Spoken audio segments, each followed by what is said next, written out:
Hello and welcome to week 7 out of 20 of building the healthiest version of me. And today is the second part of the mini series within the series where I'm taking you through my training. So last week we covered squats and everything that involves that. And this week I created a reel around my bench sessions. Jumping straight into it, I showed my bench warm-up, which is probably the smallest warm-up in comparison to squat and deadlifts, usually because it's not the first lift of the session. So my hips, for example, and lower body will already be warmed up from either squat, well, from usually squats. So I do a little bit of upper body mobility and then a little bit of upper body power work, usually with the med ball chest slams. I'm currently benching 3 times a week, once in each of my strength sessions, as bench has the highest recovery rate out of the 3 lifts for females. And I start the week with kind of a lighter RPE aim. My second session is usually more technique based, so at the minute we're doing a 3 count pause, and then the last session of the week is a heavier rep. And each session has different back off rep ranges to work towards. So currently seems to be working really nicely.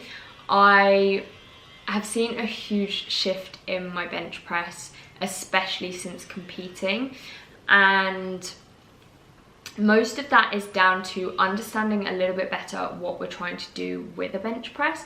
It is a lot more than pushing a bar off of your chest, and I think until after comp I didn't understand the use of a leg drive, which now I don't know if I could bench without.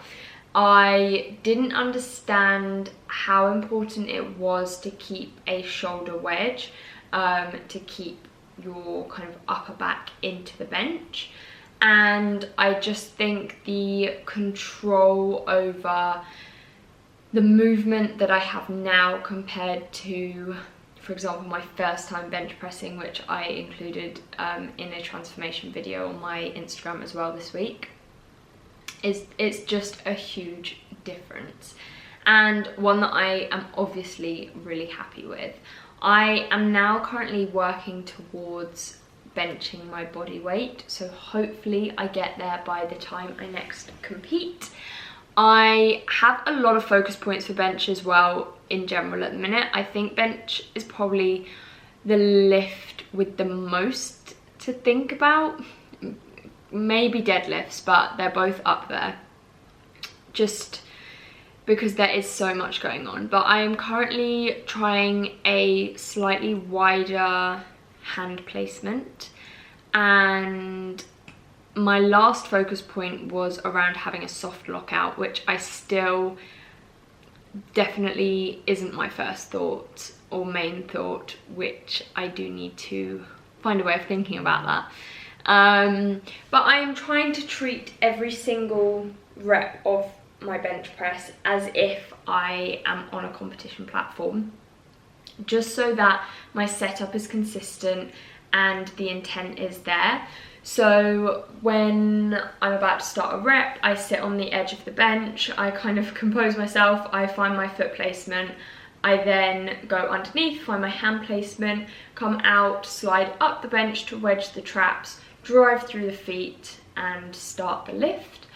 And I honestly imagine the cues every time as well. So I unrack, wait for them to say kind of go. I can't actually remember what that cue is. In my head it's start, but I feel like it's definitely not that. And then I come down to my chest and then wait for them to say lift, to push back up and hold it there for a second before racking it once they say rack and are happy with that. So I think that will also help with kind of comp nerves. If it's something that's just a standard, it's not quite as scary when you do it on the day. But that is currently where my bench press is at. There is definitely a lot less to say about bench than there is squats and deadlifts. Not for any reason in particular really, just it's easier to explain what I'm doing, I guess. So that is basically bench press summed up. As I said, super speedy, and I don't think I had any questions around my squatting. So we are 2/3 of the way through. Next week I will be covering deadlifts, and I have just looked through my old videos and I'm unsure whether to post in my transformation a really bad video or just like a slightly weak video. But my deadlifts have definitely come a long way. So we'll look forward to that next week. In terms of my nutrition this week, I have fully tracked everything. I haven't actually looked at my weight just because I am at the beginning of my menstrual cycle. So I think I will start weighing maybe for next menstrual cycle, just so that I do an entire cycle and can see the fluctuations at the same time, but I did just completely forget this time. So I haven't looked at it, how my weight is doing, but I have been tracking my food consistently and eating pretty good this week, to be honest. So I'm really happy with that. I am training all good, so there is a lot less to say today, but that is pretty much an entire update from me. I'm going to leave this here and I'm going to put a question box on my stories and see if there are any more questions. Okay, so I put a question box on my story just to fill a little bit more time here and have 2 questions to answer. So the first one is, where do you want to be in 5 years? And I think, as I kind of mentioned in the last video, I've never been one for like a really long-term plan, especially not a 5-year plan. I think if I think to what my 5-year plan was 5 years ago, it is now a very different story. I think ultimately in 5 years I hope to not be living in the UK. I'd really like to be living somewhere sunny. I think ultimately being able to build an online coaching business big enough to support working and living anywhere in the world would be a big one. But other than that, like nothing too grounded. I would absolutely love to be a homeowner. I don't know if 5 years is feasible, but that is probably one of my long-term goals. So ultimately my answer to this question is not in the UK. Hopefully living an online working life, being able to spend as long as I like training myself in the gym, having another one of these gorgeous girls, and spending all my time with my dogs. That would be my ideal life in 5 years' time. And the second question was whether I have noticed that running has had a positive impact on my lifting.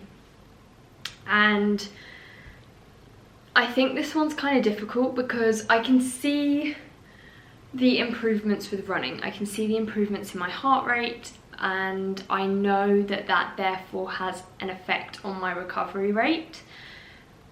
If someone asked me how noticeable that was, which I guess this question is, I wouldn't automatically, whilst I'm training, think, oh, this is definitely better because I'm running. My training's had a really positive progression recently, and that can be due to a number of things, and I'm sure running has had an impact in there. Firstly, being aware of my body and my perceived effort is the kind of acknowledgement of that is getting easier as I run as well.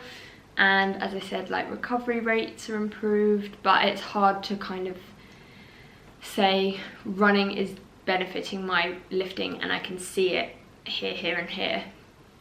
But overall, yes, I'm sure it is helping.